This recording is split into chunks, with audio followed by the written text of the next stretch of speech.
Bonjour, je viens partager avec vous mon jour 20 de l'expérience Pranic Nirvana. Je vous laisse arriver, je vais partager la vidéo et je reviens vers vous pour vous transmettre ce que je vis dans cette expérience en arrivant au jour 20.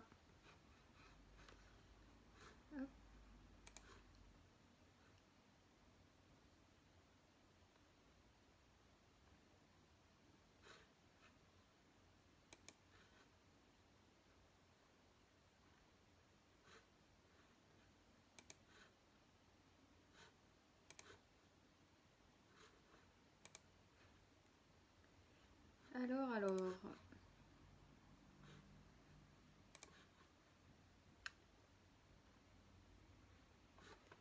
vous me voyez en direct et moi je ne me vois pas. Voilà, je me suis trouvée. Alors, hop.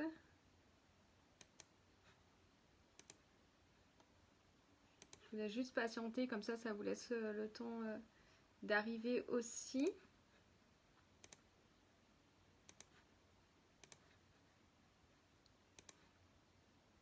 Voilà.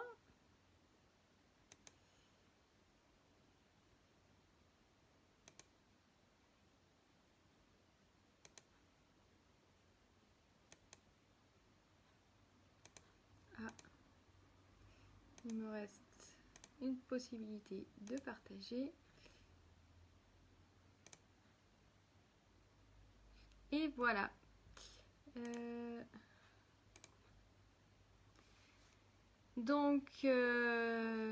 Lors de cette expérience, j'en suis au jour 20. J'ai encore du mal à me dire que c'est le jour 20.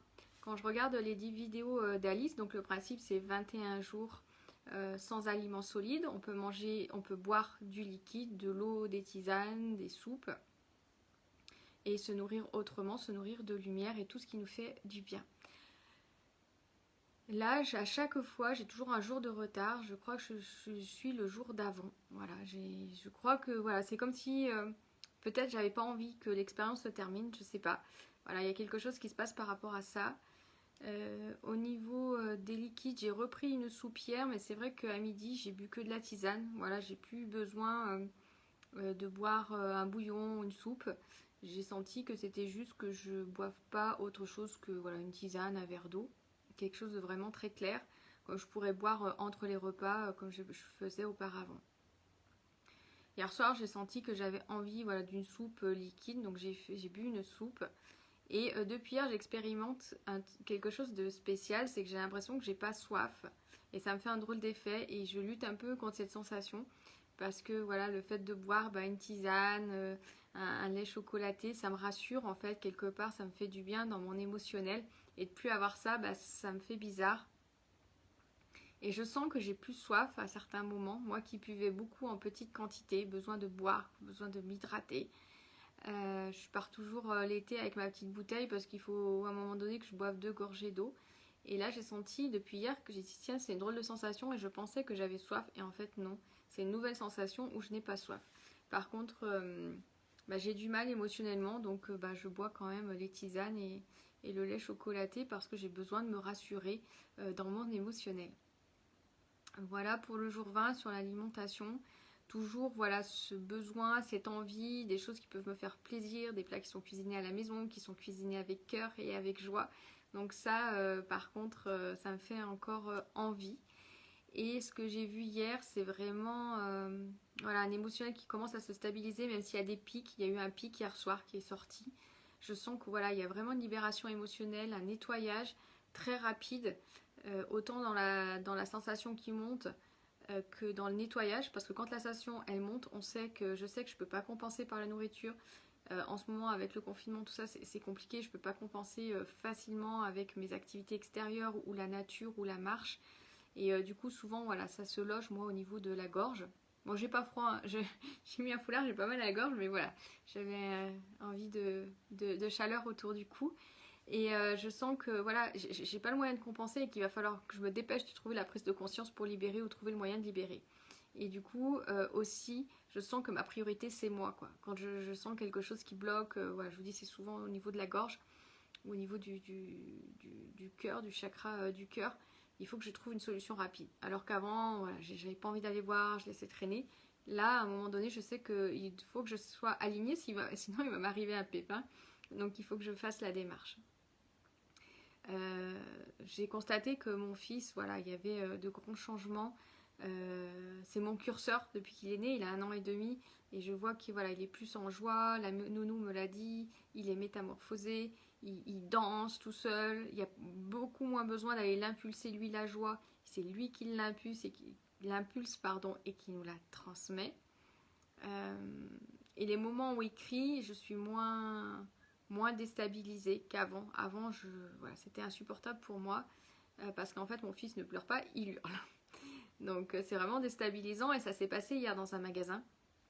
C'était la première fois comme ça qu'il hurlait en rentrant parce qu'on avait laissé le vélo à l'extérieur et lui, il voulait continuer à faire du vélo. On avait des colis à déposer et il s'est mis à hurler dans le magasin. Plus personne ne s'entendait. Et c'est vrai que la personne m'a dit, mais je l'ai jamais entendu faire ça. Je lui dis oui, parce qu'il le fait à la maison, mais il le faisait pas encore à l'extérieur. Donc là, il marque sa frustration. J'ai senti que j'étais plus capable de gérer ça. Bonjour Nathalie. Bonjour les deux Nathalie. Vous êtes deux Nathalie en ligne. Bonjour. Merci d'être présente pour ce partage. Et donc j'ai senti que voilà, il était en frustration et que moi j'étais moins gênée qu'avant. J'ai été gênée, mais j'étais moins déstabilisée qu'avant. Avant, je n'aurais pas pu supporter qu'il puisse faire quelque chose comme ça. J'aurais eu honte. Voilà. Là, effectivement, il a hurlé, il a dérangé tout le monde, mais voilà, j'ai pris le temps de l'apaiser, de lui expliquer, de lui détourner l'attention, et j'étais moins en prise avec mes émotions, j'étais plus centrée pour le faire revenir à la normale. Merci Nathalie pour le petit cœur. Et voilà, donc je sens quand même une stabilité, même si bah voilà, je suis pas un être éveillé et que j'ai encore des émotions, je trouve quand même que je suis plus stable. Je trouve que mon énergie, elle est meilleure. J'ai pu voilà, marcher, pousser mon fils en vélo, on allait aussi promener le chien dans les vignes et j'ai eu cette stabilité-là. Je n'ai pas de pèse personne, donc je ne peux pas dire exactement combien j'ai perdu de poids. C'était pas du tout l'objectif de cette expérience pour moi. Mais je pense qu'au niveau poids, j'ai dû perdre 2 kilos, je pense. Voilà, par rapport à mes vêtements. En tout cas, j'ai pas perdu plus, mais je pense qu'au bout d'une quinzaine de jours, j'ai perdu 1 kilo et là, j'ai perdu 2 kilos.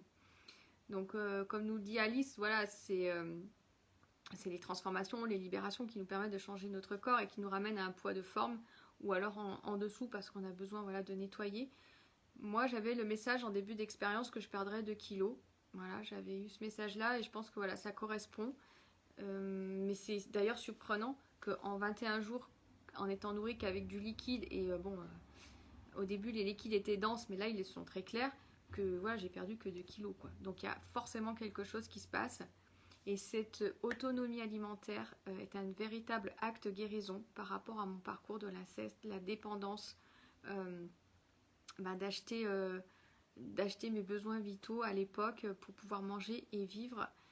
J'ai pris conscience que par rapport justement à l'argent, j'avais cette tendance à acheter la paix, à acheter la vie même. Ça, je crois que vous l'avez partagé dans un autre live. Cette sensation de, voilà, pour manger, pour m'habiller, pour tout ça, il fallait que je vende mon corps quelque part, que j'accepte ce que mon grand-père maternel me faisait pendant, donc moi c'était les vacances scolaires. Ma mère, voilà, mes parents m'envoyaient en vacances scolaires chez mon grand-père et ça se passait durant toutes les vacances, pendant 15 jours de vacances, voire les 2 mois d'été. Je suis jamais restée 2 mois, je pense que je suis restée 1 mois et demi, mais voilà, c'était 15 jours où je sortais pas, hormis aller au centre commercial pour m'acheter 2 cahiers de coloriage ou quelque chose pour avoir une activité qui puisse m'occuper les mains. Je ne voyais personne, on ne voyait personne, donc pour moi c'était une séquestration. Et le rapport à la nourriture était compliqué. C'est-à-dire que mon grand-père, il m'obligeait à manger, il voulait que je grossisse. De l'autre côté, ma mère, elle voulait pas. Elle voulait qu'il y ait, voilà, que j'ai pas de surpoids. Elle avait peur du surpoids. Il y avait vraiment un deal entre deux qui était... j'étais au milieu de ça. Moi, je savais que je ne voulais pas grossir parce que déjà, je voulais pas manger gras. Ça me rendait malade. Mon grand-père cuisinait très gras, au beurre, tout ça. Et ça me rendait malade.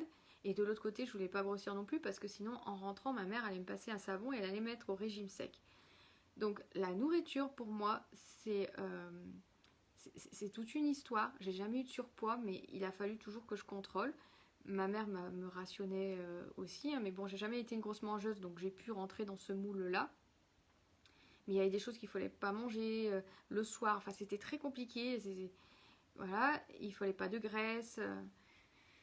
Bon, je leur remercie aussi parce que du coup, ça m'a permis de connaître l'équilibre alimentaire de manière positive, de côté saine, puisque voilà, des bonbons, c'était pas, il y en avait pas beaucoup. Enfin voilà, ça, je leur remercie, ça c'est sûr.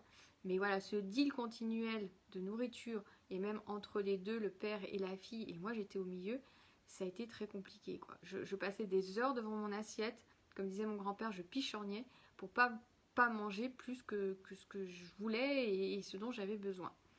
Donc voilà, j'ai dû me restreindre au niveau alimentaire parce que voilà, je voulais pas, comme je vous disais, grossir et me faire punir par ma mère et, et mon grand-père voulait m'engraisser, quoi, soyons clairs. Et en même temps, bah, je pouvais pas atteindre le niveau où il soit trop méchant parce que comme à la cesse, les violences sexuelles se passaient la nuit, voilà, j'étais toute seule au milieu de tout ça et ma grand-mère en fait avait des cachets pour dormir, donc une fois qu'elle avait pris ses cachets, il y avait plus personne, elle pouvait plus être présente à elle-même, elle était complètement assommée. Donc voilà, il fallait que je deal entre la colère de mon grand-père, ce qui était acceptable pour lui, la nourriture que j'avais besoin et en même temps par rapport à ma mère, de ne pas grossir, c'était voilà, compliqué. Donc en fait, j'ai jamais pu me faire plaisir dans la nourriture quelque part, hormis voilà certaines choses. Voilà, je me rappelle du poisson de la sole, j'avais découvert ça avec mon grand-père et j'avais adoré. Euh, et ça, c'était diététique, je pouvais le manger. Voilà, le schmilblick comme ça de la nourriture. Donc je remercie cette expérience. Je remercie Alice d'avoir fait cette interview avec Ajnel où j'ai eu cet appel d'âme de pouvoir me libérer de tous ces liens malsains liés à la nourriture. Et effectivement, avec cette nourriture, bah, j'achetais la paix et j'achetais ma vie, quoi. Voilà, donc il fallait que j'accepte ce que je vive et ça a été un moyen. Et quand j'ai pris conscience de ça l'autre jour, alors moi mes prises de conscience c'est souvent sous la douche. Pouf, quand je prends la douche, il y a des choses qui viennent ou quand j'étends le linge, enfin voilà, c'est toujours à des moments inopportuns. Ça m'a fait du bien. J'ai compris le mécanisme que je faisais entre la nourriture, l'argent aussi, parce que du coup c'est un lien, on achète sa nourriture, on travaille pour sa nourriture, on travaille pour manger. Et là, j'ai plus besoin. Dans cette expérience-là, j'ai senti que je pouvais être autonome, que je ne dépendais plus de tous ces liens malsains que j'ai vécu dans mon enfance et que voilà. Après, je ne vais pas rester dans cette expérience pranique. Cette expérience est de 3 semaines. Je pense que voilà, je vais l'arrêter. Puis peut-être que je pourrais la reprendre. C'est ça qui est magique, c'est que Alice propose un accompagnement à son rythme. On commence quand on veut. On a les 21 jours, on a des zooms les dimanches après-midi tous ensemble. Le groupe, c'est vraiment une mine d'or, un soutien énorme, surtout que ceux qui ont avancé, ils sont aussi présents, donc on peut voir ce qu'ils vivent, comment ils le vivent, qu'est-ce qui se passe pour eux. Et je pense que voilà, je reprendrai peut-être une expérience au mois de janvier, faire une pause pour le mois de décembre. Mais en tout cas, même si en faisant la pause, je suis persuadée que je remangerai plus comme avant. Avec mon opération de l'endométriose, j'ai dû m'adapter, faire attention au gluten, à des choses voilà, vu qu'on m'a coupé un morceau d'intestin, c'est parce que mon intestin était enflammé, il était enflammé de colère. Je portais le poids du silence, je m'empêchais de parler de cet inceste, je m'empêchais de le voir, puisque j'ai eu une amnésie jusqu'à un viol adulte. Hein. Il m'a fallu un viol à l'âge adulte pour avoir cette mémoire-là qui est revenue. Donc voilà, toute cette inflammation intestinale m'a causé cette opération de plus de 7 heures.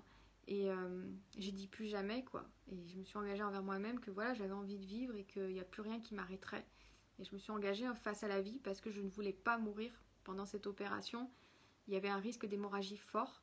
Les chirurgiens n'étaient pas sûrs que je puisse remonter la pente. Ils avaient peur d'une hémorragie. Vu ce qu'ils avaient fait dans mon ventre, ils ont enlevé tout le sang, ils m'ont coupé 10 cm d'intestin, un petit morceau du rectum. Et ils étaient vraiment inquiets sur le fait que je puisse remonter.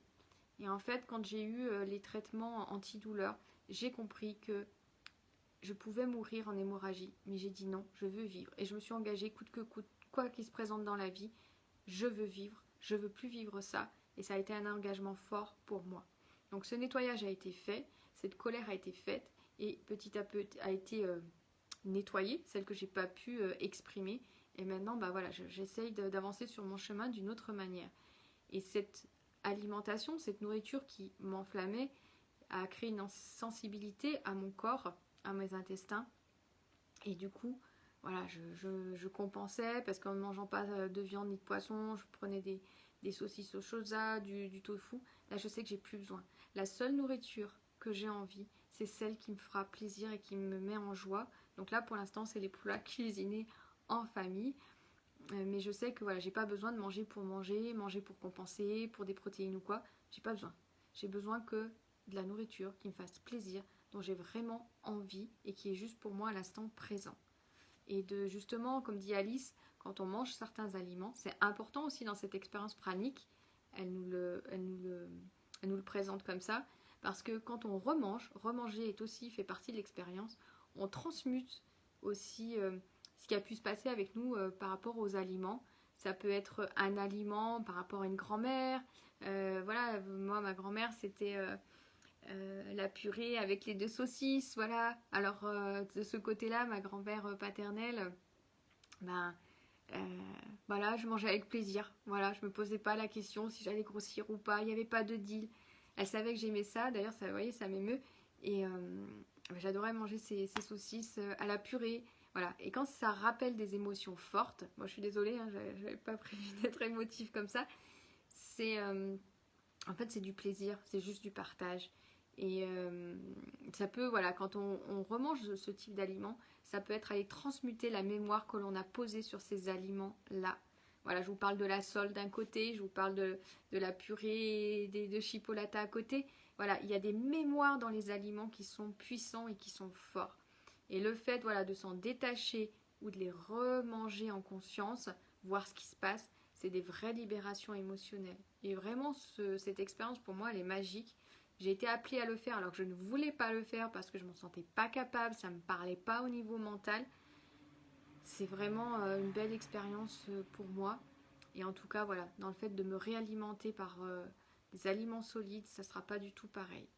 Et je pense que je referai une expérience plus tard, début de l'année, je pense.